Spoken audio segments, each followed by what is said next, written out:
एक जंगल में एक हाथी और एक बकरी रहते थे। दोनों बहुत पक्के दोस्त थे। दोनों साथ में मिलकर हर दिन खाने की तलाश करते और साथ में ही खाते थे।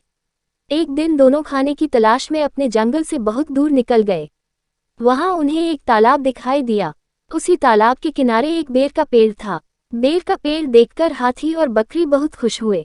वो दोनों बेर के पेड़ के पास गए। फिर हाथी ने अपनी सूंड से बेर के पेड़ को जोर से हिलाया और जमीन पर ढेर सारे पके हुए बेर गिरने लगे।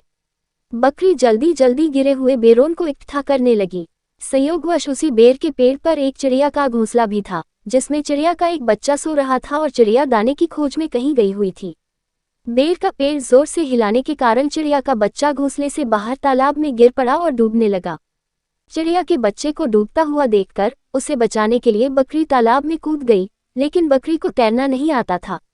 इस वजह से वह भी तालाब में डूबने लगी। बकरी को डूबता हुआ देखकर हाथी भी तालाब में कूद गया और उसने चिड़िया के बच्चे और बकरी दोनों को डूबने से बचा लिया।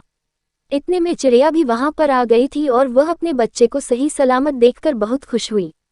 उसने हाथी और बकरी को इसी तालाब और बेर के पेड़ के पास रहने के लिए कहा। तब से हाथी और बकरी भी चिड़िया के साथ उस बेर के पेड़ के नीचे रहने लगे। कुछ ही दिनों में चिड़िया का बच्चा बड़ा हो गया। चिड़िया अपने बच्चे के साथ जंगल में घूम कर आती थी और हाथी और बकरी को जंगल में किस पेड़ पर फल लगे हैं इसकी जानकारी देती थी।